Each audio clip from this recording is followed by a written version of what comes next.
একটা প্রশ্ন করি, যদি শুধু নলেজ দিয়েই প্রফিট হতো তাহলে ইউটিউবে ট্রেডিং ভিডিও দেখা মানুষগুলো সবাই আজ প্রফিটেবল ট্রেডার হতো।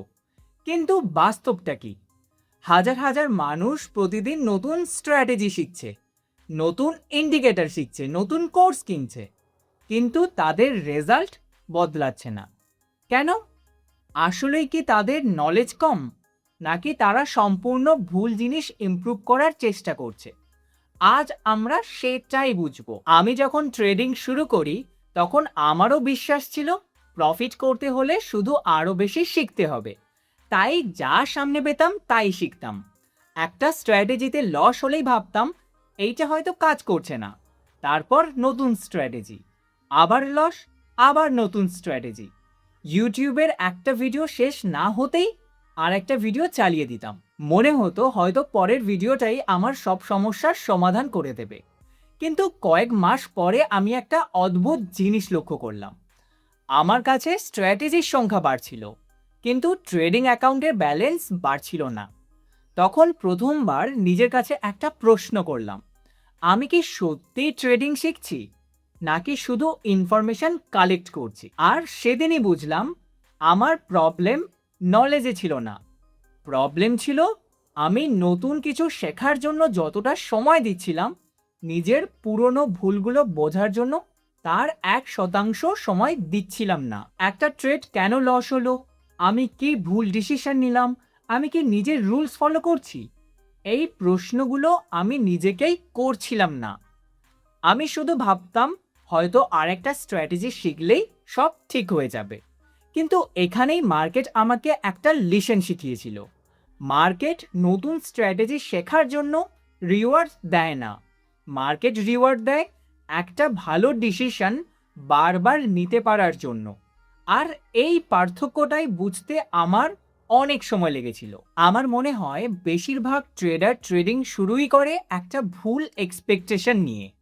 আমরা মার্কেটে স্কিল শিখতে আসি না, আমরা প্রফিট করতে আসি। আর এই দুটোর মধ্যে পার্থক্যটাই খুব ছোট মনে হলেও আসলে এখান থেকেই সব সমস্যা শুরু হয়। কারণ প্রথম দিন থেকেই আমাদের মাথায় একটাই হিসেব চলতে থাকে, কতদিনে প্রফিট হবে, কবে কনসিস্টেন্ট ইনকাম হবে, কবে অ্যাকাউন্ট ডাবল হবে। কিন্তু খুব কম মানুষ নিজেকে একটা প্রশ্ন করে, আমি কি সত্যি একজন ভালো ট্রেডার হওয়ার চেষ্টা করছি? আমরা রেজাল্টের পেছনে এতটাই দৌড়াই যে প্রসেসটা আর শেখাই হয় না। একটা ছোট উদাহরণ দিই। ধরুন কেউ প্রথম দিন জিমে গিয়ে ট্রেনারকে বলল, আমাকে 1 মাসের মধ্যেই 6 প্যাক বানিয়ে দিন। শুনতে যেমন অবাস্তব লাগে, ট্রেডিংয়ে আমরা ঠিক একই কাজ করি। আমরা ভাবি কয়েকটা ভিডিও দেখলাম, একটা কোর্স করলাম, একটা স্ট্র্যাটেজি শিখলাম, তারপর থেকেই মার্কেট থেকে নিয়মিত টাকা আসতে শুরু করবে। কিন্তু ট্রেডিং কোনো শর্টকাট না, এটা একটা স্কিল। আর পৃথিবীর কোনো স্কিলই এমন নয় যেটা শেখার আগেই ইনকাম দিতে শুরু করে। আমি নিজের জার্নিতে একটা জিনিস খুব দেরিতে বুঝেছি। যেদিন থেকে আমি প্রফিটের পেছনে দৌড়ানো বন্ধ করে নিজের ডিসিশন ইমপ্রুভ করার দিকে ফোকাস করলাম, সেদিন থেকেই আমার ট্রেডিং ধীরে ধীরে বদলাতে শুরু করলো। কারণ মার্কেট কখনো আমাকে রিওয়ার্ড করেনি আমি কতটা জানি তার জন্য, মার্কেট আমাকে রিওয়ার্ড করেছে আমি কতটা কনসিস্টেন্ট ডিসিশন নিতে পারি তার জন্য। কিন্তু এখানেও একটা সমস্যা আছে, বেশিরভাগ ট্রেডার এই কথাটা জানেও, তবুও তারা একই ভুল বারবার করে। তাহলে প্রশ্ন হলো, জানার পরেও আমরা কেন বদলাতে পারি না?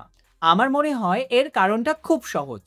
মার্কেট আমাদের নলেজের পরীক্ষা নেয় না, মার্কেট আমাদের বিহেভিয়ারের পরীক্ষা নেয়। কারণ আপনি জানেন ওভার ট্রেডিং করা উচিত না, জানেন ফোমোতে এন্ট্রি নেওয়া উচিত না, জানেন একটা প্ল্যান ফলো করা উচিত, কিন্তু লস হওয়ার পর কি সব সময় সেটা ফলো করতে পারেন? বেশিরভাগ সময় পারেন না। কারণ সেই মুহূর্তে আপনার ডিসিশন আর আপনার নলেজ এক জিনিস থাকে না, আপনার ডিসিশনকে নিয়ন্ত্রণ করতে শুরু করে ইমোশন। আমি নিজের ট্রেডিংয়েও এটা অনেকবার দেখেছি। লস হওয়ার পর মনে হতো এই ট্রেডের লসটা রিকভার করতেই হবে, তখন আর সেটা দেখতাম না, শুধু সুযোগ খুঁজতাম। কখনো আবার প্রফিট হওয়ার পরে মনে হতো আজ তো ভালোই চলছে, আর একটা ট্রেড নিই। মজার বিষয় হলো আমার সবচেয়ে বড় লসগুলো খারাপ স্ট্র্যাটেজি থেকে আসেনি, এসেছে সেই ডিসিশনগুলো থেকে যেগুলো আমি নিজের রুল ভেঙে নিয়েছিলাম। তখন বুঝলাম মার্কেট আমাকে হারাচ্ছেন না, আমি নিজেই নিজের বিরুদ্ধে কাজ করছি।